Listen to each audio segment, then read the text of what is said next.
we are starting with the new chapter, that is human health and diseases.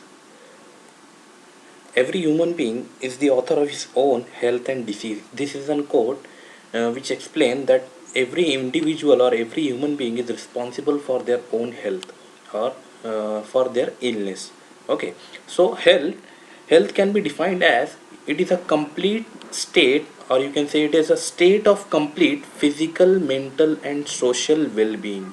हम लोग health का मतलब क्या समझते हैं? हेल्थ का मतलब ये आमतौर से ये समझा जाता है कि that body free from diseases will be known as healthy body. Not not ये सही नहीं है.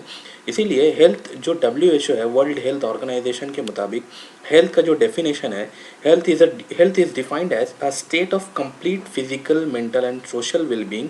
उसको हम कहेंगे health. Physical, mental and social.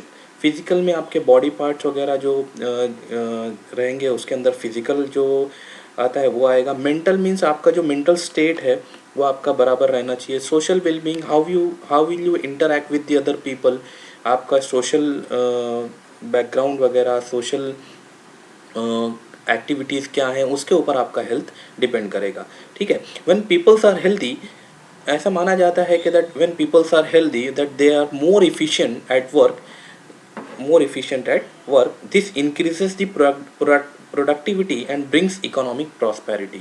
Okay, तो उसके अंदर क्या होता है कि अगर आप हेल्दी हैं तो आप मोर अच्छे से काम कर सकते हैं, उसकी वजह से प्रोडक्टिविटी इंक्रीज हो सकता है और इकोनॉमीज जो है जो इकोनॉमी है वो आगे बढ़ सकती है. ठीक है. Health also increases long life and reduces infant and maternal mortality. Mortality का मतलब होता है डेथ रेट. ठीक है. अगर आपकी हेल्थ अच्छी है तो आपकी लॉन्ग लाइफ को इंक्रीज, आपकी जो लाइफ है उसको इंक्रीज कर सकती है और रिड्यूस कर सकती है infant and maternal mortality. Infant मतलब बच्चों की अमवात के अंदर जो शरह अमवात बच्चों के अंदर होती है उसको कम कर सकती है. So the good health is maintained by balance diet, personal hygiene and regular exercise. Health को मेंटेन करने के लिए there are three things which are written over here. Balanced diet, personal hygiene. Hygiene का मतलब साफ सफाई वगैरह उसका ख्याल रखना. Personal hygiene and regular exercise. Okay, so health can be affected by number of factors like life. Number 1, genetic disorders. Genetic disorders का मतलब आपके जीन्स के अंदर जो ऑलरेडी कोडेड रहेंगे वो डिसऑर्डर्स को आप कहेंगे जेनेटिक डिसऑर्डर. जीन्स के अंदर अगर आपका कोई माल फंक्शनिंग है, कुछ इम्प्रॉपर फंक्शनिंग है, तो हम उस टाइप के डिसऑर्डर्स को कहते हैं genetic disorder. Number 2 is infections. Infections like bacterial infection हो सकता है, वायरल इन्फेक्शन हो सकता है. हम लोग आम दमान में बोलते हैं ना कि वायरल इन्फेक्शन हो गया, बैक्टीरियल इन्फेक्शन हो गया, that type of infection. Number 3, lifestyle. आपकी लाइफस्टाइल कैसी है, including diet, rest, exercise, drug, alcohol abuse also affect our health adversely. Drug का इस्तेमाल, अल्कोहल्स वगैरह का इस्तेमाल ज़्यादा करने की वजह से आपकी हेल्थ अफेक्ट हो सकती है. So diseases are grouped into, basically there are 2 types of diseases like infectious diseases and non infectious diseases. Infectious diseases का मतलब ऐसी डिसीज़ जो ट्रांसमिट हो एक आदमी से दूसरे आदमी के अंदर. Diseases which can be easily transmitted from one person to another persons are called as infectious diseases, and the diseases which cannot get easily transferred from one person to another person, that will be known as non-infectious diseases. For example, non-infectious के अंदर will take an example of cancer which is non-infectious but it causes death. So there are 2 types of diseases, infectious diseases and non-infectious diseases. Next, we are starting with the common diseases in humans. इसके बाद का जो रहेगा, जैसे आपकी book के अंदर पहले इम्यूनिटी वगैरह वाला पार्ट दिया हुआ है, तो हम लोग इम्यूनिटी वाला पार्ट बाद में देखेंगे. अभी पहले हम लोग देख लेते हैं कॉमन डिसीजेस इन ह्यूमंस के अंदर जो कॉमन डिसीजेस होती हैं हम उसके बारे में देखते हैं. सो ऑर्गेनिज्म बिलोंगिंग टू, और you can say organism that causes diseases in humans are bacteria, viruses, fungi, protozoans, helminths, etc., and these animals are responsible for the death. Okay, so first type of disease which we are talking about is typhoid. आपने typhoid के बारे में हमेशा सुना है कि that उसको typhoid हो गया है. Okay, so this typhoid it is caused by a pathogen which is known as salmonella typhi, which is nothing but a bacterium. यानी ये क्या है, एक बैक्टीरिया है. टाइफाइड किसकी वजह से होता है? पैथोजन का मतलब ये होता है कि an organism which causes disease, उसको हम कहते हैं पैथोजन। ठीक है, सो ये पैथोजन जो है वो है salmonella typhi which is a type of bacterium. अब ये कौन कौन से ऑर्गन्स को अफेक्ट करता है? Affected organs will be small intestine migrate to other organs through blood. अब स्मॉल इंटेस्टाइन को ज़्यादातर ये अफेक्ट करता है, लेकिन ये वहाँ से माइग्रेट भी हो सकता है, वहाँ से एक से दूसरी जगह ट्रांसफ़र भी हो सकता है, किसके थ्रू? ब्लड के through. Okay, so method of transmission, किस तरीके से ये दूसरे इंडिविजुअल्स के अंदर, दूसरे पर्सन के अंदर ट्रांसफ़र होता है, वो है contamination of food and water. अगर फूड और वाटर कॉन्टामिनेटेड है, किसके ज़रिए? साल्मोनेला टाइफी के ज़रिए वो कॉन्टामिनेटेड है, तो दूसरे पर्सन को भी हो सकता है। तो नेक्स्ट उसकी सिम्टम्स क्या हैं कि अगर आपको टाइफाइड हुआ है तो उसका सिम्टम्स क्या है? It will be high fever, that is 29 to 40 degree Celsius तक आपका जो फीवर है वो जा सकता है। वीकनेस होता है इसके अंदर, stomach pain, constipation, headache and loss of appetite. Loss of appetite का मतलब होता है भूख ना लगना, आमतौर से भूख नहीं लगती है इसके अंदर। वीकनेस होता है, स्टमक पेन होता है। नेक्स्ट, इंटेस्टिनल परफोरेशंस में लीड टू डेथ। अगर ये बहुत ही सीवियर कंडीशन के अंदर चला गया, अगर आपने इसको ट्रीट नहीं किया, तो इंटेस्टाइन के अंदर परफोरेशन मतलब बारीक सुराख कर देता है, जिसकी वजह से डेथ भी हो सकती है। ठीक है, इसको टेस्ट करने के लिए आप लेबोरेटरी में ब्लड सैंपल्स दे सकते हैं। ब्लड सैंपल को जब टेस्ट किया जाता है, तो वो जो टेस्ट किया जाता है वो टेस्ट का नाम होता है विडाल टेस्ट। उस टेस्ट को क्या कहते हैं? विडाल टेस्ट, जिसके ज़रिए टाइफाइड का चेकअप किया जाता है। ठीक है, नेक्स्ट डिसीज इज निमोनिया। इसके बारे में भी आपने सुना है कि दैट निमोनिया हो गया है एंड ऑल। ओके, सो इसके अंदर जो पैथोजन होता है, जो ऑर्गेनिज्म इसकी जो डिसीज कॉज करता है, that is Streptococcus pneumoniae and Haemophilus influenzae. Streptococcus pneumoniae and Haemophilus influenzae, ये दो तरीके के पैथोजन है जो कि निमोनिया कॉज करते हैं। ठीक है, इसके अंदर organs affected that will be alveoli of lungs. Alveoli gets filled with fluid. Alveoli किसको कहते हैं? लंग्स के अंदर अगर आप देखें तो जो ट्रैकिया की ब्रांचिंग है, वो ट्रैकिया की ब्रांचिंग एक एयर सैक लाइक स्ट्रक्चर के अंदर तब्दील हो जाती है। ये चीज़ हम लोगों ने देखा है सर्कुलेशन, रेस्पिरेशन एंड सर्कुलेशन के चैप्टर में कि अल्वियोलाई क्या होता है। तो ये जो अल्वियोला है, ये इसके अंदर एयर स्पेस होती है, एयर यहाँ पर आनी चाहिए। ठीक है, बट यहाँ पर निमोनिया के अंदर जो अल्वियोला है एयर से फिल होना चाहिए, वो अब लिक्विड के ज़रिए फिल हो चुका रहता है। इसी लिहाज से उसको हम लोग कहते हैं निमोनिया। ठीक है, सो ये जो लंग्स है, लंग्स के अंदर जो अल्वियोलाई होते हैं, अल्वियोलाई के अंदर, निमोनिया के अंदर, ये तमाम चीज़ें जो एयर स्पेस होती है वो लिक्विड के ज़रिए फिल्ड हो जाती है। अगर आप यहाँ देखें तो यहाँ पे एयर स्पेस है, लेकिन अगर आप यहाँ ये फिगर के अंदर देखें, ये पिक्चर के अंदर, तो फ्लूइड एंड पस will be filled in air space. यहाँ पे फ्लूइड और लिक्विड जो कंटेंट होता है वो यहाँ पे फिल्ड हो जाता है, जिसकी वजह से आपको ब्रीदिंग प्रॉब्लम भी हो सकता है। ठीक है, हेमोफिलस इन्फ्लुएंजा के अंदर मेनिंजाइटिस, ऑटाइटिस मीडिया, साइनसाइटिस, एपिग्लॉटाइटिस, ये तमाम चीज़ें भी, इन तमाम चीज़ों का इन्फेक्शन भी हो सकता है। Haemophilus influenza is also responsible for infection of pneumonia. ठीक है, सो मेथड ऑफ ट्रांसमिशन, निमोनिया किस तरीके से ट्रांसफ़र हो सकता है, वो है inhaling of droplets and aerosol release by infected person.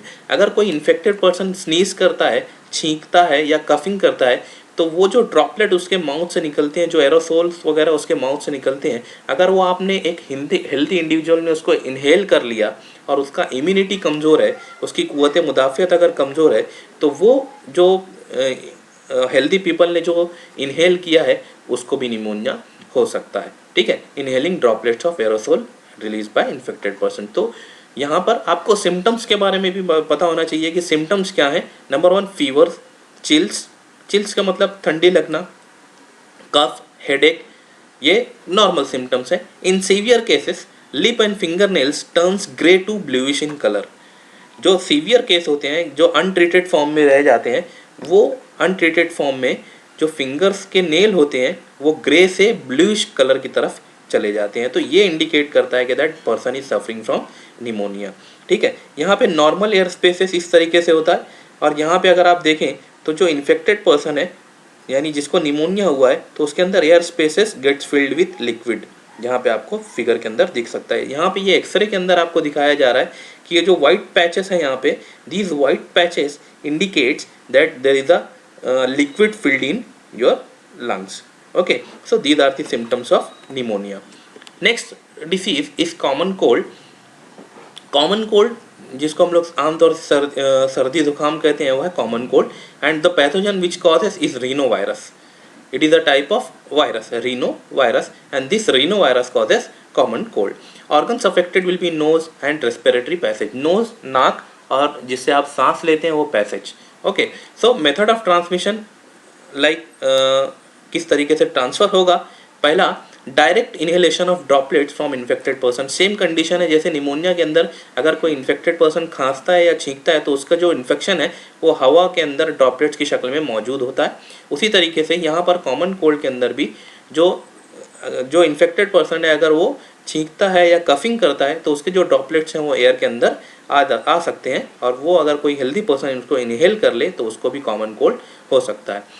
Through contaminated objects like pen, books, cups, computer keyboard, these are also responsible for transmission method. ठीक है, so this is rhinovirus. ये rhinovirus का picture यहाँ पे बना हुआ है. ठीक है, सोर्स ऑफ वायरस कोल्ड, जो सोर्स ऑफ कोल्ड है वायरस रिप्रेशन उसके अंदर स्नीजिंग से इतना परसेंटेज, ब्लोइंग नोज से इतना परसेंटेज, कफिंग से इतना परसेंटेज, इस तरीके से यहाँ पे आपको दिया हुआ है. Routes of infection of cold 41% nose, 41% eyes, 10% nasopharynx and 7% mouth के अंदर ये ट्रांसमिशन हो सकता है. Next is symptoms. Nasal congestion and discharge. Nasal congestion का मतलब नाक का बंद होना, डिस्चार्ज मतलब रनिंग नोज, सोर थ्रोट गले का जाम हो जाना, होर्सनेस, कफ, टायर्डनेस. ठीक है, example it usually last for 3 to 7 days के अंदर. ये कितने दिन तक रह सकता है? 3 से 7 दिन तक ये रह सकता है. Next is malaria. आपने इसके बारे में भी सुना है कि मलेरिया क्या है. मलेरिया का जो पैथोजन है वो है प्लाज्मोडियम. प्लाज्मोडियम जो है उसके अलग अलग स्पीशीज़ हैं जो कि आपका मलेरिया कॉज करती हैं. For example plasmodium vivax. Here P indicates plasmodium, plasmodium vivax, plasmodium malariae and plasmodium ovale, plasmodium falciparum. These are the pathogens which causes malaria. और मलेरिया किसके ज़रिए होता है? आपको पता है कि that malaria is cause due to mosquito. ठीक है, तो ये पैथोजन मॉस्किटो के अंदर अगर मौजूद है तो उससे आपको मलेरिया हो सकता है. Malignant malaria cause by plasmodium falciparum which is fatal. जो प्लाज्मोडियम फैल्सिफेरम है वो मैलिग्नेंट मलेरिया कहलाता है कि एक जगह से दूसरी जगह उसको ट्रांसफ़र किया जा सकता है. वो है फेटल. फेटल का मतलब होता है इट कैन कॉजेस डेथ. ठीक है, organs affected liver and RBCs. Liver और आरबीसी. आरबीसीज का मतलब है रेड ब्लड सेल्स और रेड ब्लड कॉर्पसल्स. ठीक है, इसका method of transmission is by biting of female anopheles mosquito which is a vector. Vector का मतलब ये होता है कि जो डिसीज़ खुद कैरी करता है और दूसरे पर्सन को इन्फेक्ट करता है उसको हम कहते हैं वेक्टर. यानी transmission of disease is by a particular organism. That organism will be known as vector by biting of female. ये याद रखना है कि फीमेल एनोफिलस मॉस्किटो जब बाइट करेगा उसी वक्त ये मलेरिया आपको हो सकता है. ठीक है, अब मलेरिया के जो सिम्टम्स हैं वो सिम्टम्स में आपको पता है मलेरिया के अंदर बहुत ज़्यादा फीवर होता है, चिल्स, ठंडी लगना, fever occurs on every alternate day, vomiting, ये तमाम चीज़ें उसके अंदर हो सकती हैं. अब यहाँ पे सिम्टम्स ऑफ मलेरिया में देखो, सेंट्रल के अंदर हेडेक, सिस्टमिक के अंदर फीवर होता है, मस्कुलर के अंदर फटीग, पेन, मसल्स पेन वगैरह होते हैं, बैक पेन वगैरह होता है, स्किन के अंदर चिल्स, स्वेटिंग, पसीना आना, ठंडी लगना, रेस्पिरेटरी में ड्राई कफ, स्प्लीन का इनलार्ज हो जाना, यहाँ पे जो स्प्लीन मौजूद होता है उसका इनलार्ज हो जाना, स्टमक का जो है नौशिया, वोमिटिंग वगैरह भी उसके अंदर उसकी जो सिम्टम्स के अंदर मलेरिया के अंदर आता है. ठीक है, नाउ अब ये जो फीमेल मॉस्किटो है इसका जो साइकिल है एक तरीके का लाइफ साइकिल है, life cycle of malarial parasite. तो ये आपको समझना रहेगा कि किस तरीके से लाइफ जो मलेरिया है वो पास होता है इंडिविजुअल टू इंडिविजुअल, और यू कैन से मॉस्किटो से ह्यूमंस के अंदर किस तरीके से ट्रांसफ़र होता है. ठीक है, ये आपका प्लाज्मोडियम लाइफ साइकिल यहाँ पे दिया हुआ है. प्रोसेस यहाँ से शुरू होता है. ठीक है, यहाँ से आगे बढ़ता है। Next is life cycle of malarial parasite. The malarial parasite requires two host, मतलब उसको कंप्लीट होने के लिए, उसको ग्रो होने के लिए, उसका रिप्रोडक्शन होने के लिए उसको टू होस्ट लगता है। होस्ट का मतलब मेज़बान, यानी जो उसको तमाम चीज़ें प्रोवाइड कर सके। पहला जो होस्ट होता है वो ह्यूमन एंड दूसरा जो होस्ट होता है वो एनोफिलस मॉस्किटो। ये दोनों अगर रहेगा, ह्यूमन एंड एनोफिलस मॉस्किटो, तो ही प्लाज्मोडियम जो पैथोजन है, प्लाज्मोडियम जो पैथोजन है वो अपनी लाइफ साइकिल कंप्लीट कर सकता है। Life cycle of Plasmodium in starts with injecting of sporozoite through the bite of infected female anopheles mosquito। अब ये स्टार्ट कैसे होता है, यहाँ पर जो मॉस्किटो है, जो फीमेल एनोफिलस मॉस्किटो है, इसके पास प्लाज्मोडियम जो पैथोजन है वो ऑलरेडी मौजूद है इसकी बॉडी के अंदर, ठीक है। तो जब ये आपको काटती है, ये मॉस्किटो जब आपको काटता है तो वो मॉस्किटो ये प्लाज्मोडियम को आपके ब्लड के अंदर वो रिलीज कर देता है, वो ब्लड के अंदर रिलीज कर देता है, ठीक है। उसके बाद ये जो उसके बाद क्या होता है, the parasite initially multiplied within the liver cells and then attack the red blood cell. तब यहाँ पे आपके ब्लड के अंदर उसने रिलीज कर दिया, उस वक्त ये जो प्लाज्मोडियम है ये ब्लड स्ट्रीम के जरिए कहाँ जाता है, लिवर सेल के अंदर चला जाता है, और लिवर सेल के अंदर जाने के बाद थोड़े दिन तक वो वहीं पर मल्टीप्लाई होता है और ग्रो होता है। उसके बाद वो रेड ब्लड सेल को इन्फेक्ट कर देता है, और इन्फेक्ट करने के बाद जो जहाँ पे देखिए लिवर सेल से वो अगर यहाँ से लिवर सेल से निकलता है तो प्रोसेस 2 में कहाँ पे गया, रेड ब्लड सेल में, और जब रेड ब्लड सेल के अंदर जाता है वहाँ पर जब ग्रो होता है तो ग्रो होने के बाद वो रेड ब्लड सेल को रप्चर कर देता है, फाड़ देता है, और वहाँ से वो निकल जाता है, ठीक है। नेक्स्ट उसके बाद there is a release of toxic substance called as hemozoin from ruptured RBC. जो हेमोजोइन है, ये जो टॉक्सिक मटेरियल है वो रप्चर्ड आरबीसी से निकलता है, and which is responsible for chills and high fever. ये जो हेमोजीन है ये एक टॉक्सिक सब्सटेंस है, जब निकलने के बाद आपको फीवर देता है। फ्रॉम इन्फेक्टेड पर्सन, अब यहाँ पर ये आपके ब्लड के अंदर प्लाज्मोडियम मौजूद है, ठीक है। उसके बाद क्या होगा कि कोई और मॉस्किटो आपको आके अगर बाइट करता है तो वो ब्लड सक कर लेगा आपका, और जब ब्लड सक करेगा तो आपका जो इन्फेक्टेड ब्लड है, जो आप उसके पास क्या है, हेमोजीन है, ठीक है। From infected human the parasite enters into the body of Anopheles mosquito during biting and sucking of blood. तो ये यहाँ पे ट्रांसफर हो गया। Further development takes place in the body of Anopheles mosquito. अब क्या हो गया, ये जो हेमोजीन था ये इसके अंदर ट्रांसफर हो गया। अब इसका जो डेवलपमेंट है ये फीमेल मॉस्किटो के अंदर जारी रहेगा। पहला होस्ट कंप्लीट हो गया, ह्यूमन होस्ट कंप्लीट हो गया। उसने क्या किया, पहला मॉस्किटो ने आपको बाइट किया, उसने आपको प्लाज्मोडियम से इन्फेक्ट कर दिया, वो प्लाज्मोडियम ब्लड के थ्रू गया लीवर के पास, लीवर के अंदर कुछ दिन ग्रो हुआ, ग्रो होने के बाद लीवर के अंदर कुछ दिन ग्रो होने के बाद किसके पास गया, आरबीसीज के पास गया, आरबीसीज के अंदर उसने ग्रो किया, ग्रो होने के बाद आरबीसीज को रप्चर करके बाहर आ गया। बाहर आने के बाद फिर से मॉस्किटो ने आपको काटा, और मॉस्किटो के काटने के बाद वो जो ब्लड है, जो इन्फेक्टेड ब्लड है, वो मॉस्किटो के अंदर चला गया और उसके अंदर डेवलपमेंट होगा, ठीक है। Female mosquito takes up gametocytes. तो दीज गैमेटोसाइट्स और जो टॉक्सिन्स हैं और जो प्लाज्मोडियम के जो गैमेटोसाइट्स हैं, गैमेटोसाइट्स का मतलब ऐसे सेल्स जो रिप्रोडक्शन के अंदर काम करते हैं, गैमेट सेल्स जो रहते हैं, गैमेटोसाइट्स, साइट्स का मतलब होता है सेल्स, गैमेटो मतलब गैमेट सेल्स। तो दीज गैमेट सेल्स जो है यहाँ पे ट्रांसफर हो गए। Formation of gametes and fertilisation takes place in intestine of mosquito. कहाँ पर इसका कंप्लीट होता है, इंटेस्टाइन के अंदर फॉर्मेशन ऑफ गैमेट्स यहाँ पे कंप्लीट होता है, ठीक है। तो जाइगोट डेवलपमेंट होता है, उसके बाद zygote develops further and forms thousands of sporozoite. तो यहाँ पे जब फीमेल इंटेस्टाइन के अंदर उसका डेवलपमेंट हो गया तो there will be thousands of sporozoites which are formed inside the mosquito. तो these sporozoites migrate into the salivary gland. तो यहाँ से जब प्लाज्मोडियम का जो जाइगोट फॉर्मेशन हो गया, ये जाइगोट किसके पास जाता है, स्लाइवरी ग्लैंड के पास जाता है। स्लाइवरी ग्लैंड के पास जाने के, स्लाइवरी ग्लैंड क्यों, बिकॉज जब मॉस्किटो हमको काटता है तो वो उसके स्लाइवा अंदर इंजेक्ट करता है, अपने बॉडी के अंदर इंजेक्ट कर देता है, इसीलिए वो स्लाइवा के पास जाता है। तो these sporozoites migrate to salivary gland of mosquito. यहाँ से देखो प्लाज्मोडियम जाइगोट यहाँ से ट्रांसफर होके स्लाइवरी ग्लैंड ऑफ मॉस्किटो के अंदर आ गया, ठीक है। When the mosquito bites another human, अब यही मॉस्किटो अगर दूसरे ह्यूमन बीइंग को बाइट करेगा तो इसके पास तो ये प्लाज्मोडियम आ गया ना वापस से, तो ये प्लाज्मोडियम जब इस मॉस्किटो के पास है और ये इसने दूसरे इंसान को काट लिया तो दूसरे इंसान को प्लाज्मोडियम का इन्फेक्शन हो जाएगा और उसको मलेरिया हो सकता है। ठीक है, तो यही स्पोरोजॉइट्स जो होते हैं, ये स्पोरोजॉइट्स दूसरे ह्यूमन बींग को इंजेक्ट कर दिए जाते हैं थ्रू अ मॉस्किटो बाइट। ठीक है, तो ये इसका है मलेरियल पैरासाइट के बारे में, और ये उसकी साइकिल, प्लाज्मोडियम लाइफ साइकिल कहते हैं इसको। तो ये था मलेरियल पैरासाइट और उसकी लाइफ साइकिल।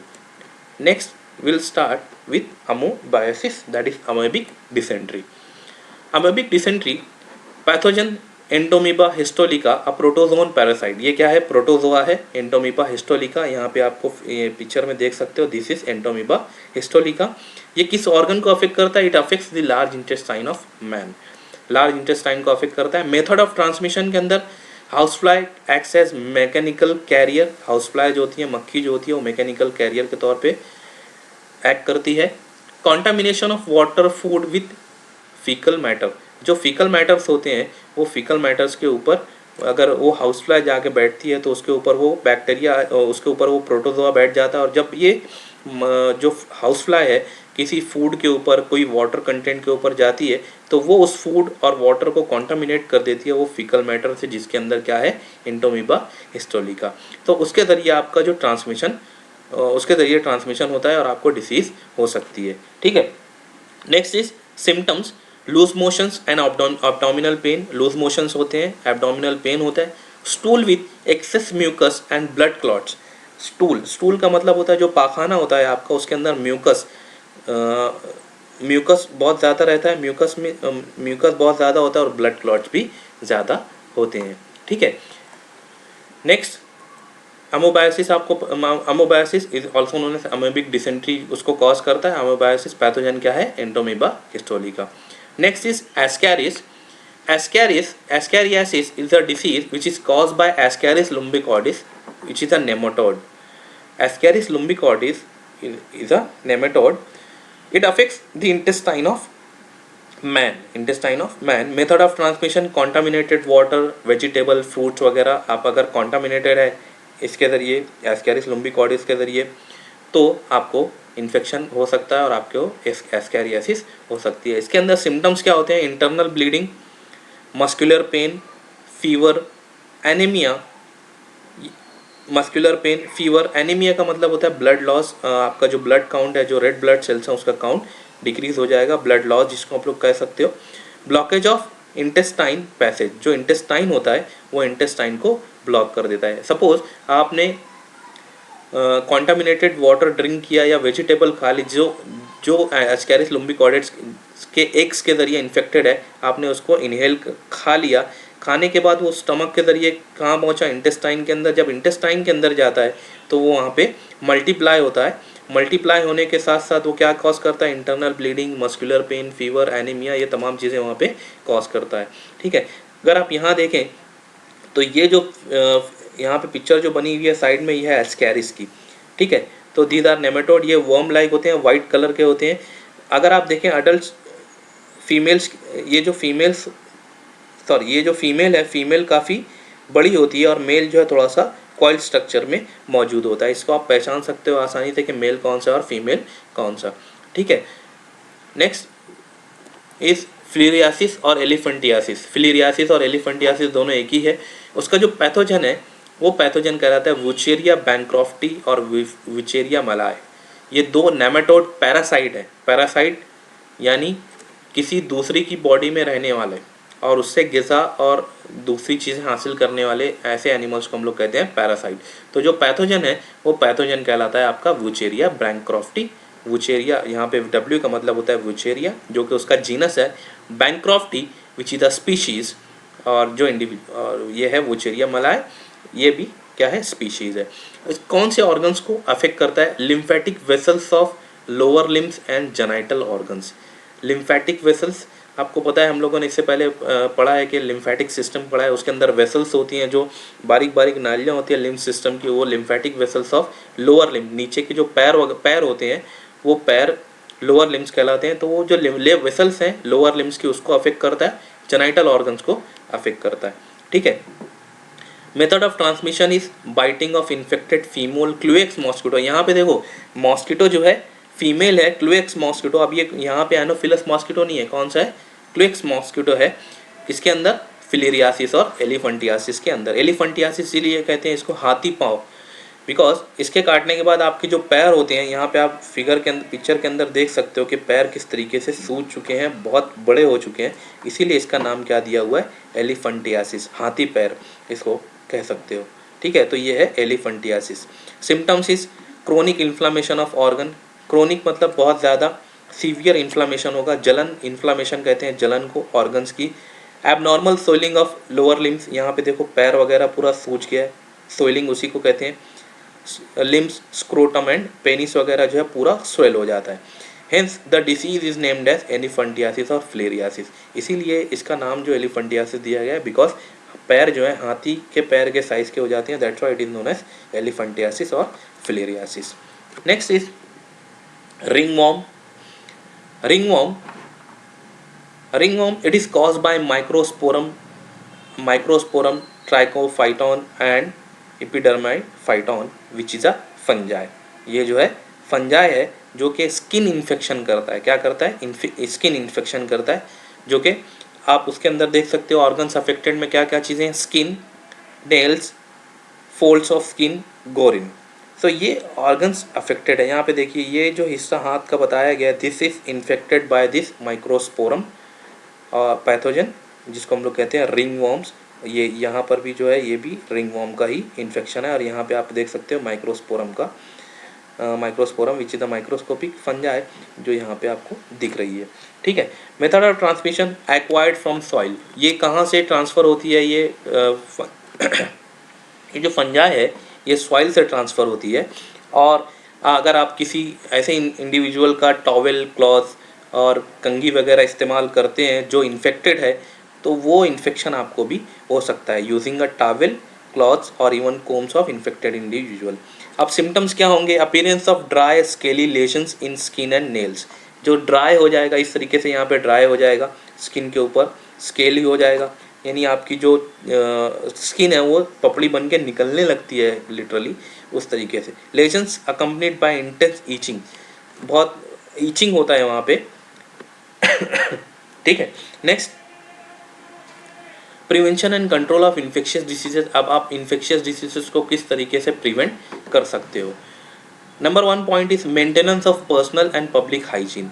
आप अपने आप की सफाई रखिए, पर्सनल खुद की सफाई रखिए, या आप कहीं पर पब्लिकली आप कहीं जाते हैं किसी, जैसे मिसाल के तौर पे अगर किसी पब्लिक टॉयलेट का इस्तेमाल करते हैं तो आपको हाथ वगैरह अच्छे से साफ़ करने हैं, साबुन से हाथ धोना है, जिस तरीके से आप मेंटेन कर सकते हैं अपनी पर्सनल हाइजीन को और इन्फेक्शियस डिसीज़ को अवॉइड कर सकते हैं। Personal hygiene include consumption of clean drinking water, food, vegetable, fruits वगैरह, कीप द बॉडी क्लीन। अब अगर आप मार्केट से कुछ सब्जियां, फ्रूट्स वगैरह लेकर आते हैं, फूड वगैरह लेकर आते हैं, तो पहले उसको अच्छे से धो लें, उसके बाद उसको अच्छे से कुक करें और फिर उसको कंज्यूम करें। Public hygiene includes proper disposal of waste, excreta, ये तमाम चीज़ें आप उसके अंदर इंक्लूड कर सकते हो। Periodic cleaning water reservoir, pools वगैरह, मिसाल के तौर पे जैसे जो वाटर टैंक्स होते हैं बहुत दिन से अगर धोए नहीं गए हैं, उसको साफ़ सफाई नहीं हुई है, तो उसके अंदर इन्फेक्शंस और वेक्टर्स वगैरह और पैथोजेंस वगैरह उसमें आ सकते हैं, इसीलिए उसको आपको periodic cleaning time to time उसको क्लीन करना पड़ेगा। ठीक है, next point is avoiding close contact with infected person. अगर कोई पर्सन इन्फेक्टेड है, खांस रहा है, छींक रहा है, that means if it is suffering from common cold, तो आप उसको अवॉइड करें उसके क्लोज कॉन्टैक्ट से। Next is vector borne diseases, controlling vectors and breeding places. मिसाल के तौर पे अगर हम लोग बात करें मलेरिया, तो मलेरिया को आप अवॉइड कर सकते हो किस तरीके से, जैसे जहाँ पर मच्छरों की पैदावार के चांसेस है वो जगह को आप साफ़ कर सकते हो। अगर वो जगह साफ़ है, वहाँ पे पानी जमा नहीं है, तो उसमें मलेरिया के जो पैरासाइट हैं वो ग्रो हो नहीं सकते, इसीलिए वहाँ पर आपको ब्रीडिंग जो प्लेसेस हैं उसको साफ़ करना ज़रूरी है। ठीक है, अवॉइड स्टैग्नेशन ऑफ वाटर, जहाँ एक जगह पानी जमा होने नहीं देना है, अराउंड रेसिडेंशियल एरिया में उसको अवॉइड करना है। यूज़ ऑफ मॉस्किटो नेट, मच्छर जाली का इस्तेमाल कर सकते हैं हम लोग। ठीक है, Windows and doors must be fitted with wire mesh, जो घर की खिड़कियाँ और दरवाजे हैं उसमें जाली वगैरह लगा सकते हैं मॉस्किटो वगैरह अवॉइड करने के लिए. So these precautions are very useful for vector borne diseases like dengue, chikungunya, malaria and filarial diseases. So these are the preventions and control of some common diseases. From here, from next lecture, we will start with immunity. Okay.